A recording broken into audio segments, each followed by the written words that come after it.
এবার কেন অন্যরকম পুজো? এবছর কিন্তু মানে সত্যি অন্যরকম পুজো হচ্ছে। আগের বছর 50 ছিল, এবছর 1,10,000। কি তোমরা খুশি তো? হ্যাঁ, আগের বছর শুকনোরে প্যান্ডেল দেখেছিলে, এবছর ভেজা কাদার মধ্যে প্যান্ডেল দেখছো। সত্যি বলা এবছর কিন্তু পুজো অন্যরকমই হচ্ছে। কি তোমরা খুশি তো? পুজোটা যেন আনন্দে ভরপুর থাকে।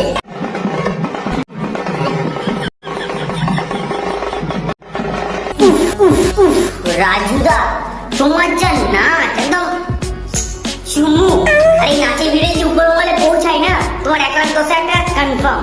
পরের বছর থেকে এনআরএস এর বাইরে নতুন একটা করে প্যান্ডেল হবে, ফেমাস প্যান্ডেল রাজুদার স্পেশাল পরোটা তলা পার্ক।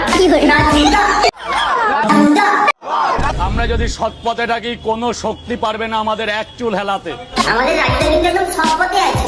ভাইরাল হয়ে কি 20 টাকা পড়া 50 টাকা করে দিয়েছে। এটাই তো হচ্ছে আমার আসল সৎ পথ। সিরিয়াসলি বলছি রাজুদা, তোমার মধ্যে না নেতা হওয়ার পুরো ক্ষমতা এসে গেছে। এই 5 দিন কিছুই হবে না, শুধু না আমাকে সাপোর্ট করো দাদা, আমি যেন আরো মানুষের পাশে দাঁড়াতে পারি। লেওটা 20 টাকার পরোটা 50 টাকায় বিক্রি করছে আর নেতাদের মতো ভাষণ দিচ্ছে। এভাবেই যেন এই মানুষের পাশে দাঁড়াতে পারি। লেওটা এগুলো মানা যায়? বাইরে চোর আর ভেতরে চোর। দেখবে 2026 সালে আমাদের রাজ্যে ইলেকশনে দাঁড়াবে। আমরা যদি একবার জিতে যাই, মানে ঘরে ঘরে পরোটা শিল্প হবে, ঘরে ঘরে পরোটা শিল্প হবে। কন্টেন্ট ক্রিয়েটারদের জন্য মাংস রান্না হচ্ছে। কন্টেন্ট ক্রিয়েটারদের জন্য মাংস রান্না হচ্ছে। কিন্তু রাজুদা, তোমার দোকানে কন্টেন্ট ক্রিয়েটার যাই কোথায়, সব তোমার বিক্রি জোদা ফুড ব্লগার। ফ্রির খাবারের গন্ধ পেলেই চলে আসে। দেখো, পশ্চিমবঙ্গের জনসংখ্যা হচ্ছে 10 কোটি, তার মধ্যে 9 কোটি হচ্ছে ফুড ব্লগার। এতগুলো ফুড ব্লগারের এই মাংসটা হবে তো রাজুদা? ভাবছি মানে এবারে ফুড ব্লগিং শুরু করবো।